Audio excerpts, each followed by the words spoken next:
नमस्कार, मेरा नाम ज्ञानेश्वर है और आपने देखना शुरू कर दिया है लाइव सिटीज। मेरे साथ न्यूज रूम में दिल्ली से जुड़ रहे हैं अजीत द्विवेदी जी, देश के जाने माने जर्नलिस्ट हैं। और अजीत जी, आज बिहार के लिए फिर से एक ऐतिहासिक दिन है। आज बिहार विधानसभा में नीतीश कुमार ने बिहार में जाति आधारित गणना जो कराई गई, जो कास्ट सर्वे हुआ, उसकी आर्थिक और सामाजिक रिपोर्ट भी पेश कर दी। और इसमें कई तथ्यों का खुलासा हुआ, सरकारी नौकरियों का खुलासा हुआ है, प्राइवेट सेक्टर में नौकरियों का खुलासा हुआ है, कितनी गरीबी है इसका खुलासा हुआ है। आपने भी ये रिपोर्ट देखी है करीब से। हम आपसे ही पहले समझना चाहते हैं क्या सिग्निफिकेंट आपने देखा और इसका आगे क्या असर दिखाई पड़ेगा, इसका राजनीतिक फायदा क्या होगा, राजनीतिक संग्राम क्या होगा, यह समझने की जरूरत है। देखिए ज्ञानेश्वर जी, एक जो बिहार के बारे में जो धारणा थी पूरी दुनिया में, और नीति आयोग जो हर साल अपनी रिपोर्ट तैयार करता है जी। सस्टेनेबल डेवलपमेंट गोल का, एसडीजी जिसको बोलते हैं, उसके हम्म। पैमाने जो 13-15 पैमाने हैं, उन पर हर साल बिहार सबसे नीचे आता था। तो इस हम्म। बात का बिहार के लोग विरोध करते थे, कई नेता भी विरोध करते थे। जब जिसकी सरकार केंद्र में के साथ नहीं होती थी वो विरोध करता था कि जानबूझ करके बिहार को नीचा दिखाया जाता है। लेकिन अब जो सस्टेनेबल डेवलपमेंट गोल जो भारत सरकार का नीति आयोग बनाता है और जो कहता है, वो सब बिहार के अपने आंकड़ों से जाहिर हो गया। जी। एकदम जिसको चौतरफा गरीबी बोलते हैं, एब्सोल्यूट पॉवर्टी जिसको बोलते हैं, एब्सोल्यूट हम्म। पॉवर्टी, वो जी। दिखा है बिहार सरकार के इस जो आर्थिक सामाजिक सर्वे के आंकड़े रखे गए हैं। एब्सोल्यूट हम्म। पॉवर्टी, जिसके बारे में भारत सरकार के आंकड़े, नीति आयोग के आंकड़े पहले से बताते रहे। हर जी। पैमाने पर बिहार सबसे नीचे क्यों है, वो इस आंकड़े से जाहिर हो गया। ये मिथक भी टूट गया कि कोई अगड़ी जाति है और पिछड़ी जाति है। सिर्फ एक जाति है गरीब की, बिहार में दूसरी कोई जाति इसमें नहीं दिखी। अब उसमें जी। कुछ बारीकियों में जाएंगे आंकड़े के तो दिखेगा कि हाँ ठीक है, अनुसूचित जाति में, अनुसूचित जनजाति में ज्यादा गरीबी है, वहां 42% लोग, अनुसूचित जाति के भी 43%, 42.9, और अनुसूचित जनजाति में भी 42% से ज्यादा लोग गरीब हैं, मतलब जिनकी मासिक आमदनी जिस परिवार की 6,000 रुपए तय की गई है उसके दायरे जी। में है। तो अनुसूचित जाति जनजाति की एक बात है, लेकिन जो पिछड़ी जातियां हैं उसमें तमाम पिछड़ी जातियां और जो अगड़ी जातियां हैं, उन तमाम अगड़ी जातियां सब लगभग एक ही पायदान पर खड़े हैं। एक सीढ़ी ऊपर नीचे की बात है, जिसको 19-20 कहते हैं।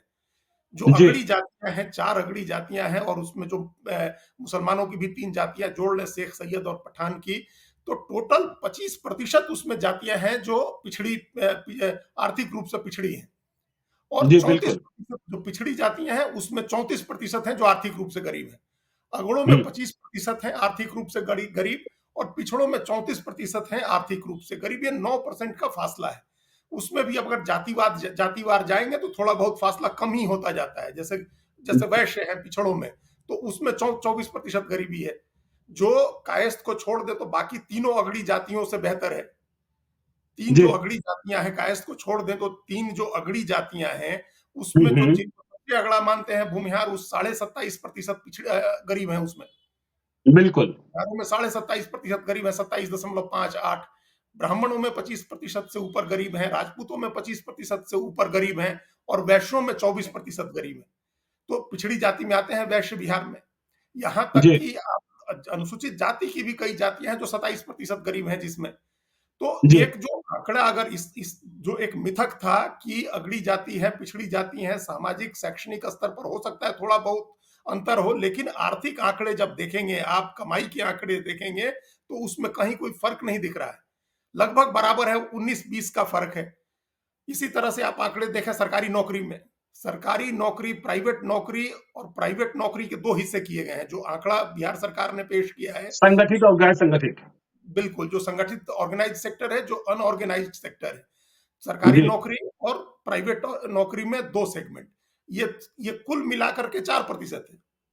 हम्म। अब आप सोचिए कि नौकरी कर रहा है, संगठित, असंगठित, सरकारी, सब मिलाकर के सिर्फ 4% आदमी नौकरी कर रहा है, और 17% आदमी मजदूर है। लोग बिहार के बारे में एक मिथक ये है चारों तरफ पूरे देश में कि वहां कृषि आधारित उद्योग लगे तो बहुत विकास होगा। ऐसा लगता है जैसे कृषि प्रधान देश है वो। उस कृषि जी। प्रधान देश में टोटल 7% आदमी है जो कृषि कार्य करता है। अब बताइए, ये सारे जो मिथक थे अब तक, इसके पहले सिर्फ 7%, 7 दशमलव कुछ प्रतिशत आदमी जो है कृषि करता है, 4% आदमी नौकरी करता है, 17% आदमी मजदूर है, और स्वरोजगार देखिए, इतना एंटरप्रेन्योरशिप माना जाता है, इतने एंटरप्राइजिंग बिहार के लोग माने जाते हैं, भाषण जितना दिलवा लीजिए, देश भर में घूम घूम के लोग भाषण देते हैं, लेकिन हर जगह मजदूर ही हैं। पूरी दुनिया में मजदूरी कर रहे हैं, तो बिहार में भी मजदूरी कर रहे हैं। 17% आदमी मजदूरी कर रहा है और स्वरोजगार कर जी। रहा है 3% आदमी। तो हम्म। नौकरी कर रहा है 4%, स्वरोजगार कर रहा है 7%, उसके बाद बाकी सब आदमी भगवान भरोसे है। 69% की एक सिंपल कैटेगरी है, 69% की जो गृहिणी और विद्यार्थी है। अब सोचिए, गृहिणी और विद्यार्थी का क्या मतलब होता है? महिलाएं काम नहीं कर सकती हैं? महिलाओं के लिए जी। इतना ज्यादा आपने, इतना दावा किया गया नीतीश कुमार की तरफ से, इस सरकार की तरफ से, कि महिलाओं के सशक्तिकरण के लिए इतने उपाय किए गए हैं, महिलाओं को इसमें आरक्षण दे दिया, उसमें आरक्षण दिया भी हुआ है, लेकिन 69% का तो सेगमेंट आपने एक लिखा है कि गृहिणी है और विद्यार्थी है। और विद्यार्थी भी कौन सा विद्यार्थी है भाई? विद्यार्थी तो जिसको जरा सा पढ़ने लिखने का सहूर है, या पढ़ने में ठीक है, उसके गार्जियन जमीन बेच करके या किसी तरह से बाहर भेज दे रहे हैं पढ़ने। बिहार में कौन सा विद्यार्थी है? आप देखिए, 7% आदमी है जिसने ग्रेजुएशन किया हुआ है। बिहार के 13 करोड़ की आबादी में 7% आदमी है ग्रेजुएशन करने वाले। जी। और बाकी सारा आदमी, लगभग 64% आदमी तो ऐसा है जो 10वां तक पढ़े हुए हैं। हम्म। तो क्या शिक्षा की व्यवस्था हुई है? तो तो आप इसका शिक्षा असर तो देखिए। ये हुआ, अजीत जी, इसका असर तो ये हुआ कि नीतीश कुमार और तेजस्वी यादव ने स्वयं को ही नंगा कर लिया। जो बिल्कुल। आरोप जो जो आरोप दूसरे लोग लगाते थे, नीति आयोग कहता था, आज तो नीतीश कुमार और तेजस्वी यादव स्वयं नंगा हो गए कि देखो हमारे बिहार की सूरत क्या है, हमारे बिहार की स्थिति क्या है। बिल्कुल हो गए। अब तो कोई, अब कहने के लिए क्या मुंह बचा आपके पास? जी। अभी जो सस्टेनेबल डेवलपमेंट गोल था पिछले साल का, जो नीति आयोग ने तैयार किया, 13 पैरामीटर्स पर तैयार किया, उसमें एक पैरामीटर था क्वालिटी ऑफ एजुकेशन। उस जी। क्वालिटी ऑफ एजुकेशन में बिहार सबसे नीचे था। तो अब तो हम्म। खुद ही आप बता दिए कि हमारे यहाँ 64% आदमी तो 10वीं तक पढ़ा हुआ है। 34% आदमी हमारे यहाँ छठा क्लास तक, पांचवा छठा क्लास तक पढ़े हुआ है। और उसके बाद 30% आदमी छठा से 10वां तक पढ़े हुए हैं। तो आपको खुद ही बता दिया। और उसमें भी क्वालिटी ऑफ एजुकेशन क्या है, जब उनके भी स्किल की जांच होगी, और उनका भी अगर परीक्षा लिया जाए, उनकी भी जो 10वीं तक पढ़ा हुआ जिनको बता रहे हैं, तो पता चला कि वो किसी अच्छे स्टेट में, अच्छी शिक्षा संस्थान में पढ़े हुए दूसरी तीसरी के बच्चों से भी कम पढ़ाई उनका ज्ञान है। तो क्वालिटी ऑफ एजुकेशन, उसी तरह से एक सस्टेनेबल डेवलपमेंट गोल में एक पैरामीटर था इंडस्ट्री, जी। इनोवेशन और इंफ्रास्ट्रक्चर का। हम्म। इंडस्ट्री, इनोवेशन और इंफ्रास्ट्रक्चर के भी पैरामीटर पर बिहार सबसे नीचे था। तो वो भी अब पता चल गया कि आपके यहाँ क्या नौकरी है। वो भी पता चल गया कि कहीं रोजगार देने का किसी भी सेक्टर का डेवलपमेंट ही नहीं हुआ है। तो भारत सरकार का नीति आयोग जो कहता था, उसको आपने एक तरह से अपने आंकड़ों से उसको प्रमाणित कर लिया। और उसमें किसी के साथ कोई भेदभाव नहीं है ज्ञानेश्वर जी, कोई भेदभाव नहीं है। क्या तो भूमिहार है, और क्या तो यादव है, और क्या तो दूसरी जाति है, कुर्मी है, कोयरी है, बल्कि एक ही पैमाना देखिए कि भूमिहार और कुर्मी लगभग बराबर आर्थिक स्थिति में खड़े हैं। तो जी। अगड़ी पिछड़ी जाति का जो बिहार को लेकर के एक धारणा बनाई जाती है कि बहुत अगड़ी पिछड़ी जाति, वहां बहुत जातिवाद है, तो उस जातिवाद से क्या हासिल हुआ है? सब तो जो पिछड़े हैं, जो अगड़े हैं। अच्छा, ये स्थिति बिहार के बाहर भी दिखती है। दिल्ली या नोएडा में, गुड़गांव में, या बेंगलोर, हैदराबाद में देखिए, तो आधा परसेंट, 1% आदमी बिहार का होगा जो व्हाइट कॉलर जॉब कर रहा है, और बाकी 99% आदमी ब्लू कॉलर जॉब कर रहा है, मजदूरी कर रहा है, श्रमिक का काम कर रहा है।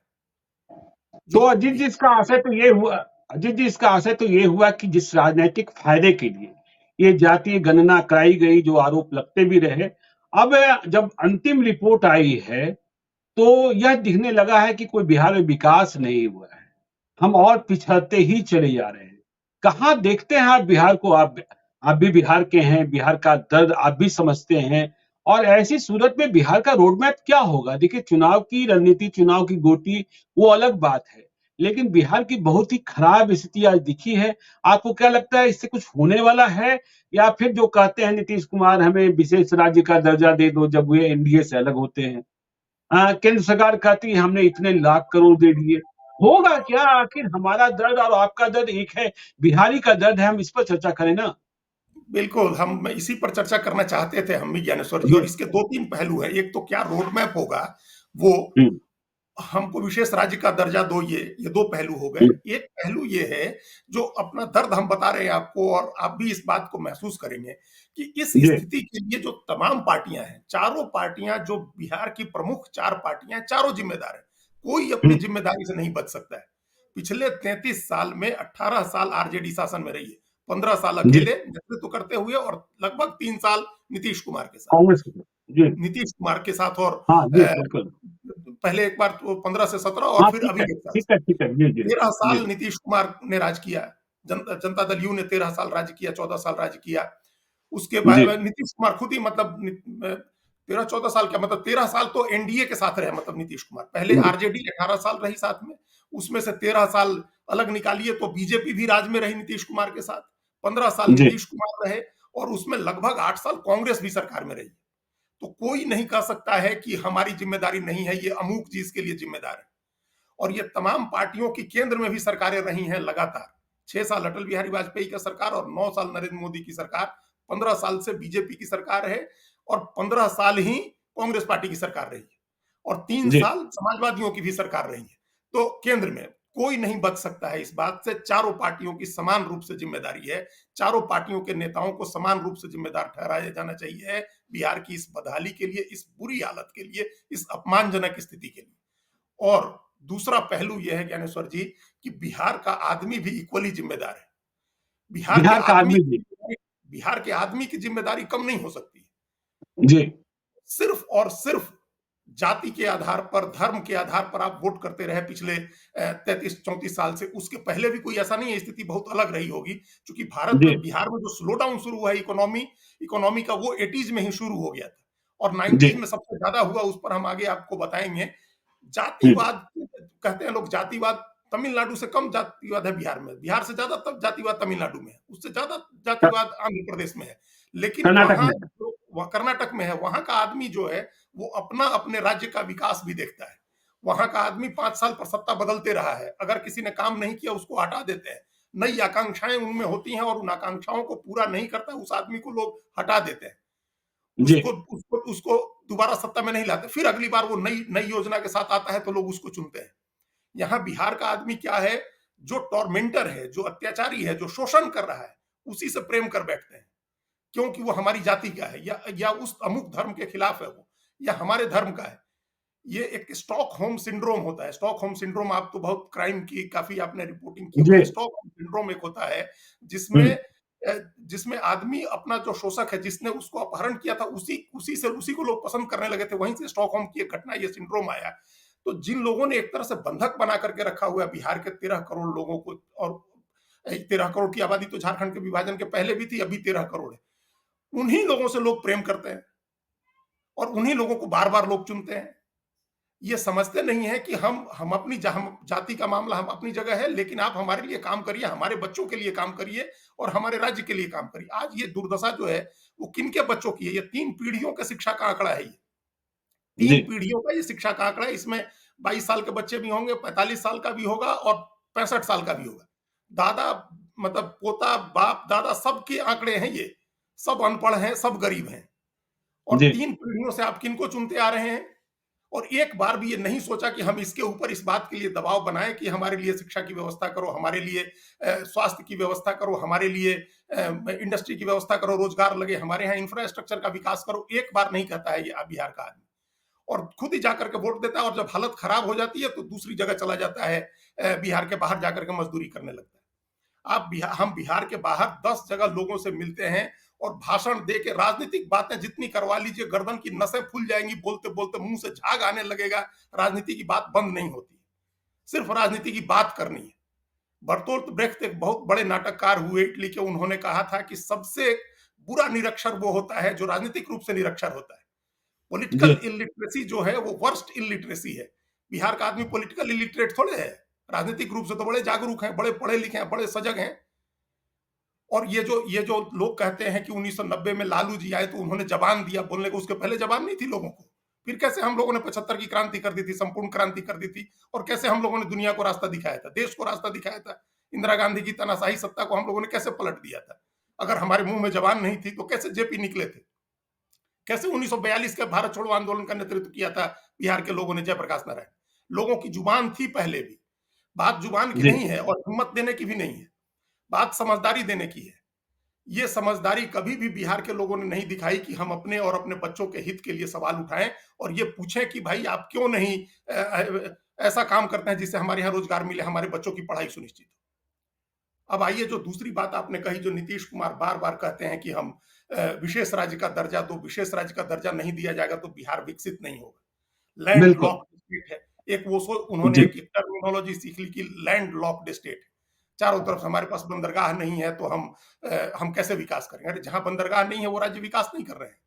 और आजादी के बाद बिहार के पास कौन सा बंदरगाह था? आजादी के बाद जो बिहार की सीमा थी, बिहार और झारखंड एक थे, तब भी कोई समुद्री सीमा हमारे से नहीं मिलती थी। और तब तो और भी कम ट्रेन की लाइनें थी, सड़कों का परिवहन कम था। इसके बावजूद कितनी फैक्ट्रियां लगी बिहार में। जो यूनाइटेड बिहार था आजादी के बाद, क्या बरौनी में रिफाइनरी का कारखाना नहीं चला? सिंदरी में खाद का कारखाना नहीं चला? बोकारो में स्टील की फैक्ट्री नहीं चली? टाटा की फैक्ट्री नहीं चल रही थी तब?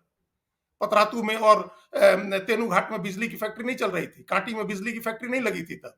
हर जिले में 2-2 3-3 चीनी मिल तब नहीं खुले हुए थे। जी, तब भी बिल्कुल। तब भी लैंडलॉक्ड स्टेट था बिहार। तब बिजली की और कमी थी, ट्रेन लाइनों की कमी थी, एयरपोर्ट हम लोगों के पास नहीं था और सड़कें नहीं थी। तब भी इतनी फैक्ट्रीज लगी और डेवलपमेंट हुआ, लोगों को नौकरी मिली, सम्मानजनक तरीके से लोग जीवन जीते थे। हमारे आपके के बाप दादा मेहनत करके और सरकारी प्राइवेट नौकरी करके और सबको अच्छे से पढ़ाया। सरकारी स्कूलों की इतनी अच्छी व्यवस्था थी बिहार में, सरकारी अस्पताल की इतनी अच्छी व्यवस्था थी। तो उसको बेहतर करने के बदले लगातार उसको खराब करते गए। और अब सब खराब करने के बाद अब आप कहते हैं कि हमको विशेष राज्य का दर्जा दो, नहीं तो विकास नहीं होगा। आपने कौन सी दृष्टि दिखाई? जो लैंड लॉक्ड स्टेट है, हमारे पास माइंस एंड मिनरल्स नहीं है, इसके बावजूद क्या विकास का कोई स्कोप नहीं बचता था? आईटी इंडस्ट्री स्टैब्लिश करने के लिए कौन सा कच्चा माल चाहिए आपको? कौन सा कोयला और आयरन ओर चाहिए है जब आपको आईटी इंडस्ट्री स्टैब्लिश करना हो? तो आपसे बेहतर, इसका मतलब कि ज्यादा समझदारी वाला, ज्यादा विजन के आदमी थे ना चंद्रबाबू नायडू और वाईएसआर रेड्डी और एसएम कृष्णा, जिन लोगों ने बेंगलुरु को और आंध्र प्रदेश को आईटी का हब बना दिया। हमारे यहाँ से बिहार के बच्चे क्या आज अमेरिका और लंदन जाकर के और हैदराबाद बेंगलोर जाकर के सॉफ्टवेयर इंडस्ट्री में काम नहीं कर रहे हैं? किस तरह से जब आईटी इंडस्ट्री और आईटी बेस्ड सर्विसेज जब डेवलप हुआ तो कैसे जो है फिलीपींस और वियतनाम, क्या वो बहुत डेवलप स्टेट थे, वहां सारा बिजनेस चला गया। हिंदुस्तान में भी सारा बिजनेस आया। कौन सा लैंडलॉक्ड स्टेट नहीं है? हरियाणा और नोएडा हमारा, जहां सॉफ्टवेयर की पंजाब है। इतनी डेवलप हुई। तो जी। क्यों हम लोग, जब आप हमारे पास कच्चा माल नहीं है, हमारे पास समुद्र नहीं है, तो आईटी और आईटी बेस्ड सर्विसेज देने के लिए थोड़े हमको समुद्र की जरूरत है या किसी कच्चे माल की जरूरत है। आपके पास दृष्टि होती तो आपने वो डेवलप किया होता। आज सारी दुनिया के कपड़े बांग्लादेश में सिले जाते हैं। क्या बिहार में ऐसा कुछ नहीं हो सकता था कि कपड़े बिहार से सिल करके और पूरी दुनिया में जाए? तब तो अजीत जी वही बात हुई ना जो बीजेपी कह रही कि जब तक इन्हें चाचा भतीजा से मुक्ति नहीं मिलेगी बिहार को, तब तक बिहार का डेवलपमेंट नहीं हो सकता है। हाँ, बीजेपी कह रही, प्रशांत किशोर भी वही बात कर रहे हैं कि भाई आप वोट किसे दीजिएगा? उसे ही दीजिएगा जिसने आपके बच्चों को पढ़ने नहीं दिया, जिसने आपके यहाँ स्कूलों को बनने नहीं दिया, जिसने आपके यहाँ सड़कों को बनने नहीं दिया, अस्पताल बनने नहीं दिया, रोजगार का मौका उपलब्ध नहीं होने दिया। तो फिर बीजेपी और प्रशांत किशोर जिस नारे को कह रहे हैं, क्या उसी तरह बिहार बढ़ेगा? नहीं, देखिए, लोगों को यह भी समझने की जरूरत है कि बीजेपी भी 13 साल इस सरकार में रही है नीतीश कुमार के साथ। सुशील जी। कुमार मोदी वित्त मंत्री होते थे, सड़क हम्म। परिवहन मंत्री होते थे नंद किशोर यादव, स्वास्थ्य जी। मंत्रालय हमेशा बीजेपी के पास रहा। तो कौन सी स्वास्थ्य की व्यवस्था सुधार दी? जब एक हमको ध्यान है, सिर्फ जब 2005 में बिहार में सरकार बनी थी पहली बार नीतीश कुमार की और चंद्रमोहन राय स्वास्थ्य मंत्री हुए थे, तब एक स्वास्थ्य की व्यवस्था सुधरती हुई दिखी थी। तब पहली बार जी। हमने देखा था कि हमारे मोतिहारी जिले में भी सदर अस्पताल में जनरेटर चलने लगा था 24 घंटे। बिजली नहीं होती थी लेकिन 24 घंटे जनरेटर चलता था। लेकिन उसके उस समय से और जब तक बीजेपी सरकार में रही तब तक स्वास्थ्य मंत्रालय उसके पास रहा। तो कैसे भट्टा बैठ गया पूरे हेल्थ सेक्टर का बिहार में? बीजेपी अपनी जिम्मेदारी से थोड़ी बच सकती है। कौन सा वित्त मंत्री के नाते सुशील मोदी ने एक विजन दिया था कि भाई इस तरह से रेवेन्यू बढ़ाया जा सकता है बिहार का? रेवेन्यू जी। लाने का उनके पास भी कोई मॉडल नहीं था। सड़कें जो बनी, उसमें बननी शुरू हुई सड़कें पहले तो भारत सरकार के एनएचएआई की योजनाओं के तहत सड़कें बनने लगी। उसी समय ये अटल बिहारी वाजपेयी की सरकार ने, उस समय जो भुवन चंद खंडूरी नेशनल हाईवे के मिनिस्टर थे, और उन्होंने स्वर्णिम चतुर्भुज सड़क की योजना बनी थी और east west north south corridor की योजना बनी थी, जिसके तहत सड़कें बनने लगी। तो सड़क आपके प्रदेश में दिखी, हमारे प्रदेश में दिखी। और उसमें भी ये हुआ कि सड़क बन गई और उस पर आपको टोल देके चलना है, आपको पैसा देके चलना है। प्राइवेट प्लेयर उसको चला रहे हैं, प्राइवेट लोग उस पर चला रहे हैं, आप चलने के लिए भी आप पैसा दे रहे हैं। तो ऐसा कौन सा डेवलपमेंट कर दिया? क्या बीजेपी भी तो 13 साल रही सरकार में इसमें, तो उनके पास कौन सा विजन रहा? हमने कहा कि इक्वली जिम्मेदार हैं बीजेपी के लोग भी। जो बिहार में बीजेपी के नेता है उसमें भी किसी ने कोई विजन नहीं शो किया है कि ये दृष्टि है, हम ये। और दृष्टि जो है ज्ञानेश्वर जी, 1 साल 2 साल की नहीं होती है, 6 महीने की नहीं होती है। मास्टर प्लान बनता है 20 साल का। आपने कोई मास्टर प्लान बिहार का बनते सुना है क्या? पटना कि का हम मास्टर प्लान आज तक नहीं है, पटना का बताइए, मास्टर प्लान नहीं है। राजधानी जहां है। मर्जी हो घर बना लीजिए, जहां मर्जी हो सड़क गड्ढा खोद दीजिए, कोई रोकने वाला नहीं है, कोई माई बाप नहीं है। हाँ, जहां मन हो वहां पानी गिराइए, जहां मन हो वहां नाली बनाइए। पटना जी। राजधानी का मास्टर प्लान नहीं है, स्टेट तो छोड़ दीजिए।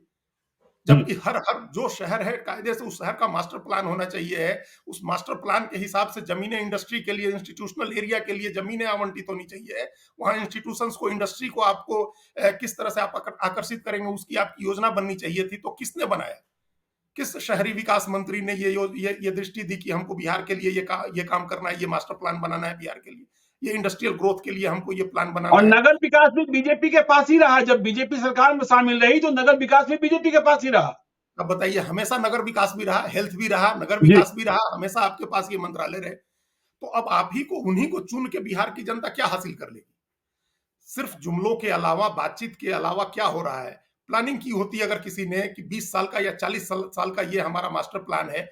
बिहार में बड़ी इंडस्ट्री, मान लीजिए हम मान रहे हैं कि बड़ी बड़ी इंडस्ट्री नहीं लग सकती है। आप रिलायंस पेट्रोकेमिकल टाइप से बड़ी इंडस्ट्री आकर के यहाँ नहीं खोल देंगे, हैवी इंडस्ट्री। हालांकि एक सपना था श्री बाबू का, जेपी ने और जवाहरलाल नेहरू ने उनका सपना पूरा भी किया था कि हेवी इंडस्ट्री के नाम से एक ही इंडस्ट्री देश में बनी, वो बिहार में बनी थी, जो अभी रांची में है, जिसकी जमीनें बेच जी। बेच करके झारखंड की सरकार भी अपना काम कर रही है। और अभी तक उसी एचईसी की जमीन में विधानसभा में झारखंड की विधानसभा चलती थी, और वहीं उसी के क्वार्टर्स में विधायक रहते थे। ये आजादी के समय के लोगों का विजन था, और आपका विजन आज क्या देखिए। फिर भी हम माने कि हेवी इंडस्ट्री आप नहीं लगा सकते हैं, लेकिन स्मॉल स्केल इंडस्ट्री, छोटी इंडस्ट्री लगाने से आपको किसने रोका था? जो चाइना के विकास का मॉडल था 60s में, जो चाइना का विकास हुआ, जिसको हजार फूल खिलने दो का जो नारा दिया था कि let's blossom Bloom Bloom thousand flowers together, जो ये नारा था कि हजार फूल एक साथ खिलने दो, तो आप उस तरह से क्यों नहीं डिस्ट्रिक्ट वाइज इंडस्ट्रियलाइजेशन कर सकते हैं, जो डिस्ट्रिक्ट वाइज इंडस्ट्रियलाइजेशन चाइना ने किया था? मैं अपने जिले की बात करूं ज्ञानेश्वर जी, मेरे जिले में 3 चीनी मिल तो हमारी आंखों के सामने चलते थे, और जी लाइन लगी बिल्कुल। रहती थी, ट्रैक्टर और टेलर और टायर बैलगाड़ी से लोग गन्ना गिराते थे ले जाकर के सुगौली में, मोतिहारी में और चकिया में। हर डिस्ट्रिक्ट में, पश्चिमी चंपारण देखिए तो रामनगर, नरकटियागंज, चनपटिया, मझौलिया, कितने चीनी मिल थे वहां।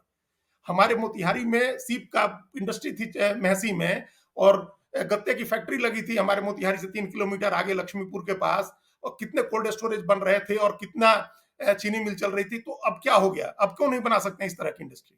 बंद हो गई हमारे यहाँ की चीनी मिल, और आज तक नहीं चालू हुई। प्रधानमंत्री बनने के पहले नरेंद्र मोदी गए थे मोतिहारी में, सभा की थी, और कहा था कि अगली बार जब हम आएंगे तो मोतिहारी चीनी मिल की बनी हुई चीनी की चाय पियेंगे।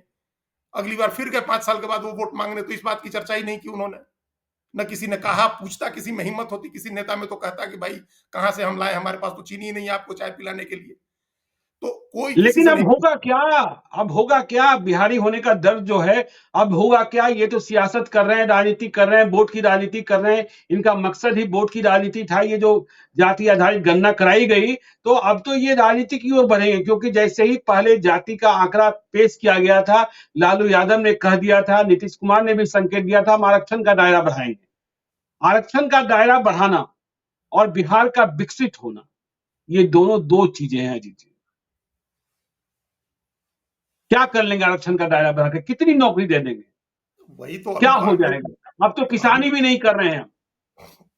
वही तो अभी तो बात की, अभी तो आंकड़ा इन्हीं लोगों ने आंकड़ा दिया कि टोटल 4% आदमी नौकरी कर रहा है। जी। सरकारी, प्राइवेट, प्राइवेट सेक्टर में भी, ऑर्गेनाइज्ड, अनऑर्गेनाइज्ड सब मिला के 4% आदमी नौकरी कर रहा है। तो आरक्षण बढ़ा करके उसी 4% में तो आप भीड़ बढ़ाइएगा।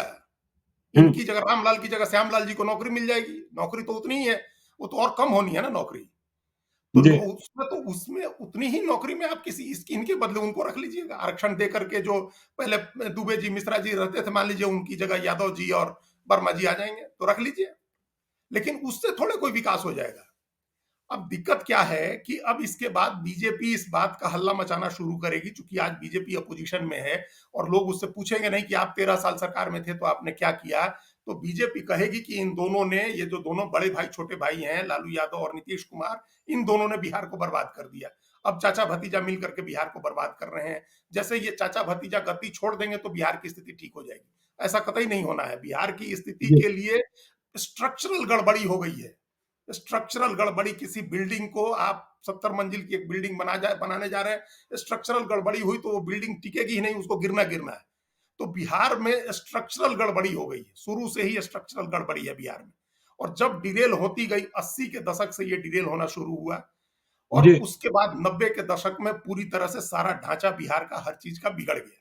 हम अभी जब ये आंकड़े आ रहे थे, अपने सोशियो इकोनॉमिक सर्वे के बिहार के आंकड़े आ रहे थे, तो हम जरा पीछे जाकर के कुछ आंकड़े देख रहे थे। 90 के दशक की इतनी बुरी स्थिति है, देश 7.25% की रफ्तार से जब विकास कर रहा था, तो बिहार में 3% की विकास दर थी। देश 7% से ज्यादा की दर से बढ़ रहा था, बिहार 3% की दर से घिसट रहा था। 90 का है। जी देश में प्रति व्यक्ति आय 4.25% की दर से बढ़ रही थी, तब बिहार में 0.32% के दर से प्रति व्यक्ति आय बढ़ रही थी। ये 90 का दशक था। और आज उसी का खामियाजा अगली पीढ़ी भुगत रही है। आज क्या है, 54,हजार रुपया प्रति व्यक्ति आय है बिहार में, औसत आय। बाकी ये जो बाइफर्केशन है इसको छोड़े, जो भारत सरकार का आंकड़ा है, 54,000 रुपया प्रति व्यक्ति आय है। और भारत का राष्ट्रीय औसत कितना है, 1,72,000 रुपए का। ये छह भारत का हजार रुपए परिवार की आय कमाई बताई गई, 6,000 रुपए परिवार की, वही व्यक्ति की पूरे नहीं। परिवार अब की, व्यक्ति सोचिए। की नहीं है। हाँ, व्यक्ति की हाँ नहीं, वो 6,000 रुपए की 6,000 रुपए। और अगर 5 आदमी का परिवार है तो 1,200 रुपया एक आदमी कमा रहा है महीने में, 40 रुपया दिन का, प्रतिदिन का 40 रुपया। जी अब सोचिए, 40 रुपया प्रतिदिन का कमा रहा है, इतनी बड़ी आबादी, आपकी 64% आबादी लगभग इसी में आ जाती है ना। तो इसमें 10,000 रुपए तक, मतलब 40 रुपया रोज से लेकर के और 50-60 रुपया रोज तक में आपकी आधी से ज्यादा आबादी आ रही है, 2/3 आबादी आ बिल्कुल रही है। बिल्कुल। तो ये पूरे देश का जो भारत का की औसत आय है प्रति व्यक्ति 1,72,000 है, हमारे यहाँ सबका मिला दीजिए तो औसत आय 54,000 रुपए है। और 10 स्टेट हम आपको बताते हैं, ऊपर से कर्नाटक है, आंध्र प्रदेश है, तमिलनाडु है, तेलंगाना है, हरियाणा है, बिहार, ये दिल्ली है, ये तमाम स्टेट हैं जहां प्रति व्यक्ति आय 6 लाख रुपए से ज्यादा है। तो हम किस जगह पर खड़े हैं? तो ये तो 90 के दशक का जो एक कोण हुआ, उसको वो और खराब होता गया। और नीतीश कुमार ने जब 2005 में वो पहली बार मुख्यमंत्री बने थे, तो उनको एसोचैम से लेके, सीआईआई से लेकर के फिक्की तक से और दुनिया भर के अवार्ड उनको मिले कि ये दृष्टि, वो विजन, ये करने जा रहे हैं, वो करने जा रहे हैं। और बेसिकली उन्होंने कुछ नहीं किया। ये मुफ्त में चीजें बांट देना सबसे आसान काम है राज चलाने का, जिसको गवर्नेंस कहते हैं। जो मॉडल आज अरविंद केजरीवाल दिए जा रहे हैं, उससे ज्यादा बेहूदगी का मॉडल नहीं होता है कि जी आप मुफ्त में चीजें बांट दीजिए। तो सबसे आसान काम है ना, मुफ्त में चीजें बांट देना। आपके लिए, आपके पास पैसा है 100 रुपया, तो बांटने में आपको कितना टाइम लगे? 1 लाख रुपया लेकर निकलिए तो 2 मिनट में बांट दीजिएगा। वो 1 लाख रुपया कमाने में तो हालत खराब हो जाएगी। तो कमाने का क्या उपाय किया आपने? साइकिल बांट दिए, पोशाक बांट दिए, यहाँ भर्ती कर दिए, वहां भर्ती कर दिए, तो पैसा आएगा कहां से? रोजगार सृजन करने का कौन सा उपाय किया? इंफ्रास्ट्रक्चर ग्रोथ का, इंडस्ट्रियल ग्रोथ का क्या किया? इनोवेशन का, कहां इनोवेशन का काम हो रहा है बिहार में? तो अब जो आपने कहा, अब आगे का रोड मैप जो है बिहार का, जी वो इस इनमें से किसी नेता के पास हमको तो नहीं दिख रहा है। और बिहार अभिशप्त हो गया है, और नीचे जाने के लिए, और नीचे जाने के लिए। नीचे जाने के लिए बिहार अभिशप्त है। अभिशप्त है, हम ये बात कह रहे हैं आपको। हम जी लोग सभ्यता के इस ऊंचाई पर रहे हैं ज्ञानेश्वर जी, हम लोग शिखर पर रहे हैं, हम लोग हिमालय थे सभ्यता के, हिमालय। और ये हमारे लिए और हर बिहारी के लिए गर्व की बात होती है कि हम लोग सभ्यता के शिखर पर थे, हिमालय पर थे। हम लोगों ने आविष्कार किए, हम लोगों ने दुनिया को रास्ता दिखाया तमाम चीजों में। गवर्नेंस से लेके, साम्राज्य से लेके, राजनीति से लेकर के, युद्ध नीति से लेके, प्रेम करने की नीति तक, और गणित से लेकर के फिजिक्स और एस्ट्रोफिजिक्स तक के सब हम लोगों ने बताया, दर्शन हम लोगों ने बताया। तो वो जी सब हम बिल्कुल। लोग देख, हम लोग सभ्यता के शिखर पर रहे हैं। तो जब तक गिर के रसातल में नहीं जाएंगे, तब तक उठने का कोई चांस हमको नहीं दिख रहा है। एकदम रसातल में जाएगा, क्योंकि अभी किसी नेता के पास हमको कोई विजन नहीं दिख रहा है कि वो आगे आए। और कम से कम हम कहते हैं कि थोड़ा सा आप किसी दूसरे का टेम्पलेट ले लीजिए, थोड़ी देर के लिए किसी दूसरे का टेम्पलेट ले लीजिए। आप तमिलनाडु के किसी नेता का टेम्पलेट ले लीजिए, आंध्र प्रदेश, कर्नाटक के, तेलंगाना के किसी नेता का एक टेम्पलेट ले लीजिए, और कुछ काम उसमें करिए, कुछ काम करिए, ताकि लोग अपने पैरों पर खड़े होने के लिए सोच सकें।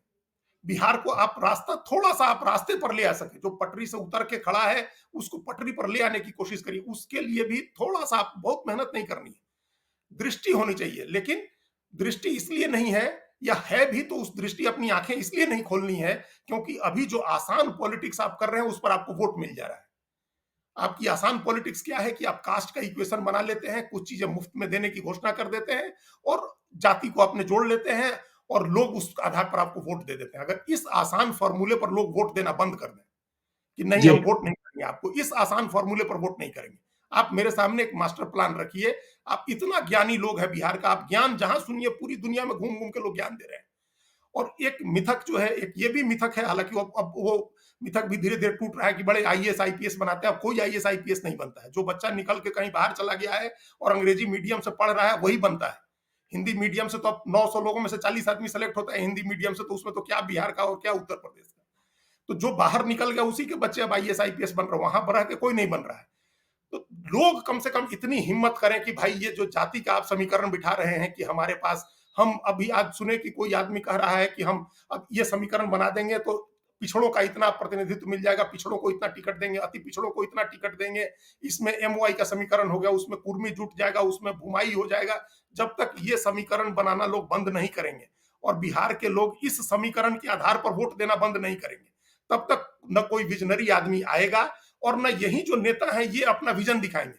ये भी अपनी आंखें नहीं खोलेंगे, क्या जरूरत है, उसमें तो पेन बिल्कुल लेना होता बिल्कुल। है ज्ञानेश्वर जी, बिल्कुल उसमें पेन लेना होता है। जब आपको दृष्टि विजन बनानी होती है, जब आप मास्टर प्लान बनाने बैठते हैं, जब आप इंडस्ट्रियल डिस्ट्रिक्ट लेवल का इंडस्ट्रियलाइजेशन करने की योजना बनाएंगे आप, और इंफ्रास्ट्रक्चर और इनोवेशन की बात करेंगे, तो आपको दिमाग लगाना होगा, बुद्धि लगानी होगी। तो यहाँ तो बुद्धि नहीं लगानी है, यहाँ 24 घंटे बैठ के सिर्फ राजनीति करनी है, कास्ट का इक्वेशन बनाना है और उस पर आपको वोट मिल जा रहा है, चकलस करना है बैठ करके और उस पर आपको वोट मिल जा रहा है। तो जब वोट मिल ही रहा है तो क्या जरूरत है कुछ करने की। और ये हर जिस स्टेट में इस तरह की पॉलिटिक्स हो रही है, देखिए दिल्ली का भट्टा बैठ जाता है पिछले 8-9 महीने, तो 8-9 साल से मुफ्त बांटने, और ये एक आसान रास्ता मिल गया कि इस आधार पर हमको वोट मिल जाता है। और कितना वोट चाहिए जीतने के लिए? 40% वोट चाहिए। तो आप 40% का समीकरण बना लेते हैं और उस पर वोट चुनाव जीत जाते हैं। तो जो सरप्लस रेवेन्यू सरप्लस स्टेट था दिल्ली, अब रेवेन्यू डेफिसिट स्टेट होने जा रहा है। तो वही नहीं, वो दुर्दशा तो बिहार मोदी भी कर रहे हैं, मोदी ने कर दिया 5 साल हम भी और हम राशन बांटेंगे, अब तो बांटेंगे। पूरे देश की। अब जी उसमें 2 लाख करोड़ रुपए का बजट है, 2 लाख करोड़ रुपए हम उसमें बांट देंगे, 1.5 लाख करोड़ रुपए सम्मान निधि दे देंगे किसान को, 1.5 लाख करोड़ रुपए उसमें दे देंगे, तो पैसा आएगा कहां से? काहिल बना दे रहे हैं, लोगों को काहिल बना दे रहे हैं। बिल्कुल काहिल बना दे रहे हैं और लोग इसी पर वोट देते हैं। जिस दिन ये चीज हो जाएगी, ज्ञानेश्वर जी, अभी आपने रोड मैप पूछा, हम कोई रोड मैप नहीं बना सकते क्योंकि जी हमारे हाथ में नहीं है, ना आपके हाथ में है, ना प्रशांत किशोर घूम रहे हैं उनके हाथ में। प्रशांत किशोर बहुत अच्छी बातें लोगों से कर रहे हैं, लोगों को जागरूक कर रहे हैं, ललकार रहे हैं कि भाई आप पूछिए, सवाल पूछिए अपने बच्चों के भविष्य के। वो बहुत अच्छी बात कहते हैं कि मेरे लिए मत खड़े होइए, आप अपने बच्चों के भविष्य के लिए खड़े होइए। दिक्कत तो ये है कि कौन खड़ा होगा और खड़े होकर के क्या कहेगा। जब वो खड़ा होगा तो उसको समझाया जाएगा कि अरे तुम तो राज करो, तुम तो सरकारी जाति हो, तुम्हारी जाति का राज है, और नहीं तो तुम्हारी जाति का राज आने वाला है, हम तुम्हारी जाति के हैं, हमको वोट दो। तो जाति के आधार पर जब वो वोट करेगा, धर्म के आधार पर जब वो वोट करेगा, तो वो कैसे अपने लिए, अपने बच्चों के लिए खड़ा हो सकता है। इसलिए कोई रोड मैप अभी नहीं है। अभी जो लीडरशिप है हम लोगों के बिहार प्रदेश में, उस लीडरशिप को खून लग गया है मुंह में, आसानी से वोट ले लेने का और सरकार बना लेने का। सिर्फ समीकरण तो बिठा दीजिए चलिए जाति का। तो चलिए हम इसी निष्कर्ष पर पहुंचते हैं कि देखिए, खड़ा तो होना होगा बिहारियों को, जात के लिए नहीं, बिहार के लिए खड़ा होना होगा, तभी भविष्य बचेगा। नहीं तो रसातल में जा रहे हैं और जाते ही चले जाएंगे, और जब एक बार नष्ट हो जाएंगे तो फिर पुनर्निर्माण की प्रक्रिया शुरू होगी। लेकिन हमें और आपको तो इस बुरे काल को देखना है। हम आगे भी चर्चा करते रहेंगे। आज तो बिहार ने स्वयं को खुद ही नंगा कर लिया। जिस तरीके की रिपोर्ट आई है वह बहुत ही चिंतनीय है और बहुत ही चिंताजनक स्थिति को प्रकट भी करता है। तो चलते चलते आगे भी चर्चा हम करते रहेंगे। हम अपने दर्शकों से कहते हैं, यदि अब तक आपने हमारे यूट्यूब चैनल लाइव सिटी को सब्सक्राइब नहीं किया है तो जरूर कर लीजिएगा, और यदि इस वीडियो को फेसबुक पेज के माध्यम से देखा है तो पेज को लाइक कीजिएगा, ट्विटर पर भी हमें फॉलो कीजिए। धन्यवाद।